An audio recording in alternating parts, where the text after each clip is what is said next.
डिंक घालून तयार केलेली ही खुसखुशीत तिळाची वडी खास करून थंडीच्या दिवसामध्ये बनवली जाते. शेंगदाणे, खोबरं, तीळ हे स्निग्ध पदार्थ आहेत. त्याचबरोबर गूळ हा उष्ण आहे. त्याच्यामुळे उष्ण आणि हे स्निग्ध पदार्थ एकत्र करून ही बनवली जातात ते पारंपरिक पदार्थ. ह्याच्या सेवनाने काय होतं, त्वचेमध्ये तजेलदारपणा येतोच, पण शरीरामध्ये उष्णता पण निर्माण होते. म्हणून खास करून थंडीच्या दिवसामध्ये ह्या अशा स्निग्ध पदार्थांचं सेवन केलं जातं. म्हणूनच अशा पद्धतीनं ही डिंक घालून तुम्ही तिळाची वडी नक्की तयार करा. याचं साहित्य मग तुम्हाला सांगते. तर 1 वाटी तीळ घेतले, 1 वाटी शेंगदाणे घेतलेले आहेत, 3 ते 4 चमचे खोबरं घेतलेलं आहे, 2 ते 3 चमचे डिंक घेतलेला आहे. आता हे सगळं खमंग भाजून आपल्याला मिक्सरमधून जाडसर असं वाटून घ्यायचं आहे.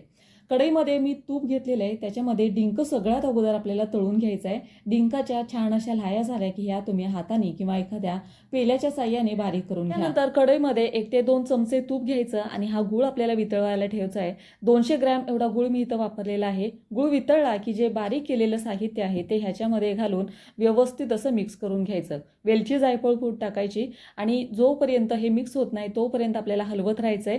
जास्त पण हलवू नका, नाहीतर गूळ आहे तो कडक व्हायला लागतो. ताटामध्ये घ्यायचं आणि हे पूर्ण थंड झाल्यानंतर आवडीप्रमाणे ह्याच्या वड्या करून घ्या. तर पूर्ण व्हिडिओ पाहायचा असेल तर खाली असलेल्या त्रिकोणावरती क्लिक करा. म्हणजे वाटीचं प्रमाण आणि वजनी प्रमाण या दोन्ही प्रमाणामध्ये तुम्ही हे बनवू शकाल.